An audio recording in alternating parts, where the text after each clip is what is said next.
Lyca production Subaskaran மற்றும் red Jain movies தயாரிப்பில் உலகநாயகன் கமல்ஹாசன் நடிப்பில் பிரம்மாண்ட இயக்குனர் சங்கர் இயக்கத்தில் இந்தியன் 2 உலகமெங்கும் வெற்றி நடை போடுகிறது. மத்திய நிதியமைச்சர் நிர்மலா சீதாராமன் ஆல்வாக்கிண்டிய புகைப்படத்தை காண்பித்து நாடாளுமன்றத்தில் பட்ஜெட்டை விமர்சித்த ராகுல் காந்தி. ராகுலின் விமர்சனங்களை புன்னகையுடன் கேட்டுக் கொண்டிருந்த நிர்மலா சீதாராமன், एक ओबीसी अफसर नहीं दिख रहा, एक आदिवासी अफसर नहीं दिख रहा, एक दलित अफसर नहीं दिख रहा मुझे. ये हो क्या रहा है सर? सर देश का हलवा बट रहा है सर, और इसमें 73% का एक है ही नहीं. सर ये आप लोग हलवा खा रहे हो और बाकी देश को हलवा मिल ही नहीं रहा है.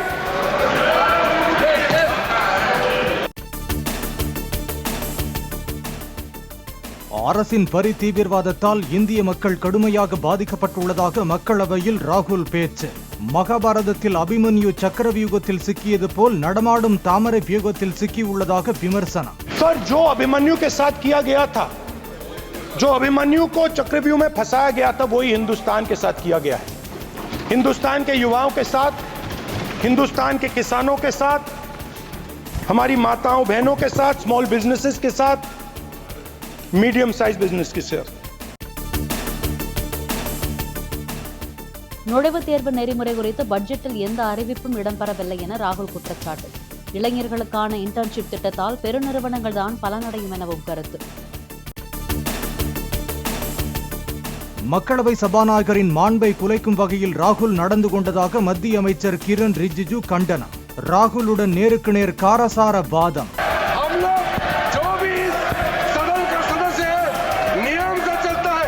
लोकसभा स्पीकर को चैलेंज करके आज सदन के नेता प्रतिपक्ष ने इस गरिमा को गिराया है.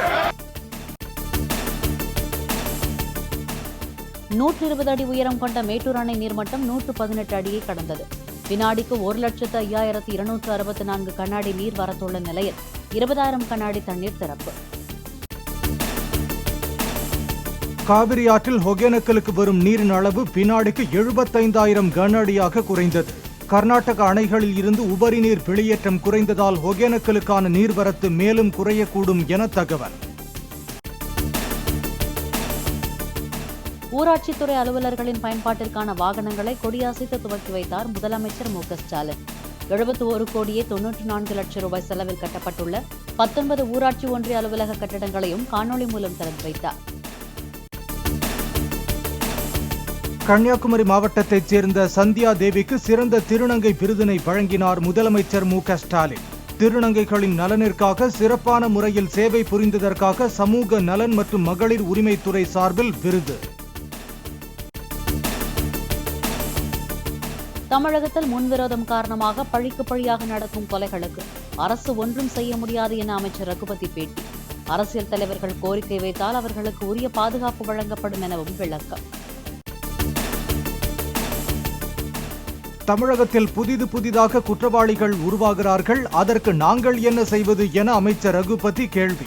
தமிழகம் கொலை மாநிலம் அல்ல, சமூக விரோதிகளை களையெடுக்கும் மாநிலம் எனவும் பேட்டி. மதுரை கப்பலூர் சுங்கச்சாவடியில் உள்ளூர் முகவரி உள்ள வாகனங்களுக்கு கட்டண விலக்கு தொடரும் என அமைச்சர் மூர்த்தி பேட்டி.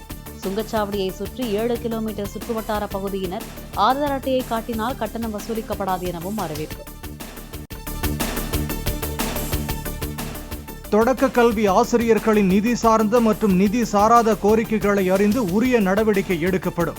டிக்டோஜாக் அமைப்பினர் போராட்டம் நடத்தி வரும் நிலையில் பள்ளிக்கல்வித்துறை அமைச்சர் அன்பில் மகேஷ் உறுதி. மேட்டூர் அணையிலிருந்து 12,000 கண்ணாடி தண்ணீர் திறந்துவிடுவதாக கூறிவிட்டு 6,276 கண்ணாடி தண்ணீரை திறக்கப்படுவதாக அண்ணாமலை குற்றச்சாட்டு. அணை நிரம்பியதும் ஒட்டுமொத்தமாக திறப்பதால் எந்த பலனும் இன்றி தண்ணீர் வீணாக கடலில் சென்று கலக்கும் எனவும் அறிக்கை.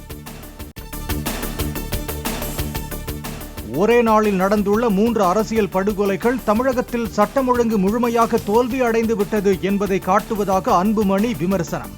எந்த அச்சமும் இல்லாமல் குற்றவாளிகள் நடமாடுவதாகவும் குற்றத்தை தடுக்க முடியாமல் காவல்துறை திணறுவதாகவும் அறிக்கை.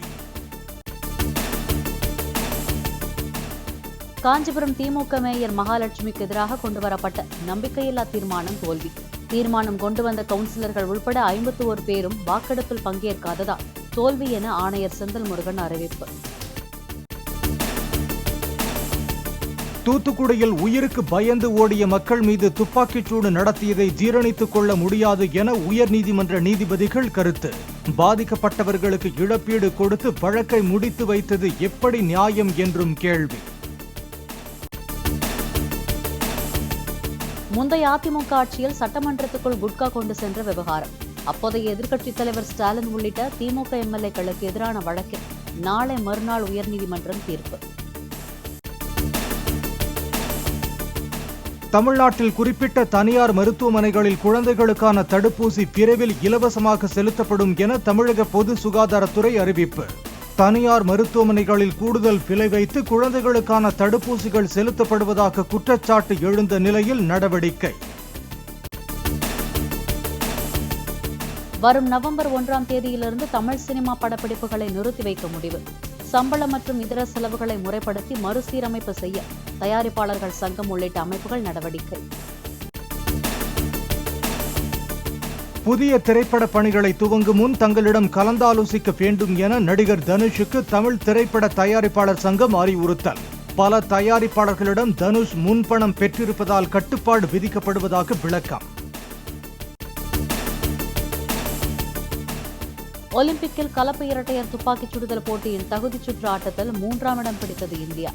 10 மீட்டர் ஏர் பிஸ்டல் பிரிவில் வெண்கலப் பதக்கத்திற்கான போட்டியில் தென்கொரியாவை எதிர்கொள்கிறது மனுபாக்கர் சரப்ஜோத் சிங் இணை. லைகா புரொடக்ஷன் சுபாஸ்கரன் மற்றும் ரெட் ஜெயின் மூவிஸ் தயாரிப்பில் உலகநாயகன் கமல்ஹாசன் நடிப்பில் பிரம்மாண்ட இயக்குனர் சங்கர் இயக்கத்தில் இந்தியன் 2 உலகமெங்கும் வெற்றி நடை போடுகிறது.